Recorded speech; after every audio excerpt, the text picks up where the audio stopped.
is on a soil. Somebody's asking, I have a question on your soil post, seeing all the videos of your soil and how it never gets flooded even with heavy rainfall. Super. So I think, rains and soil, or flooding and soil, there are two ways to go about it.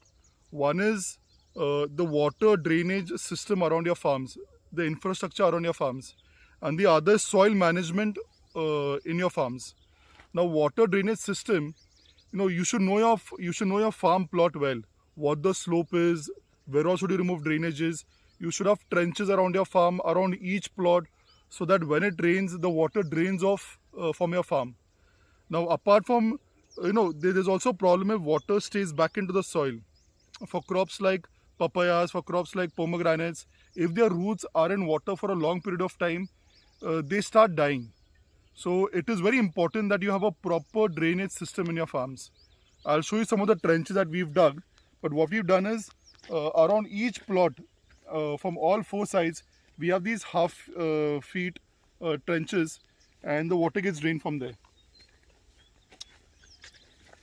You need to, this is all infra planning at the farms. Even if it comes to drip irrigation, it comes to, what kind of a motor, whether it's a 5 HP, a 7 HP, a 12 HP motor to pump water around your farms.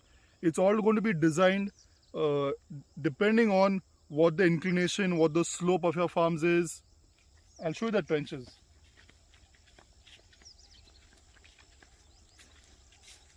Now, there's a lot of grass that's grown here, but these are all the trenches we've dug. Water from the soil, from the plot moves into these trenches, and then it moves out of the farm. And then wherever we have roads like this, we've put cement pipes below the road to help the water go through. Now, while infra planning is one, another very important aspect to prevent flooding is your soil particles should be held together. Your soil should not leach out of your farms with the water. For this, we've planted a lot of compound or wind barrier trees, a lot of intercropping. Now, these compound trees, their root systems will hold the soil particles together.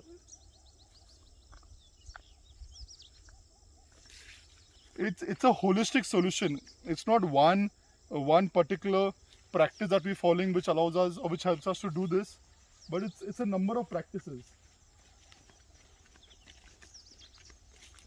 Even this mulching that we put in the trees, when it rains, it soaks in all the water.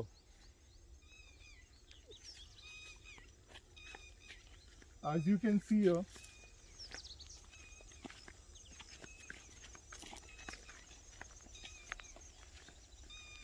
with so much of an intercropping, with so many different crops planted together, with so much of mulching, the soil particles are held together. And what happens, the soil becomes porous. So when it rains, the water is harvested, it moves down to the water table in the soil. So I think it's these two things. One is managing your infrastructure well, and second is managing your soil well. And beyond this, when it rains very heavily, there's nothing you can do about it. Even at this farm, if it rains very heavily, the water is going to drain out. So that's about it.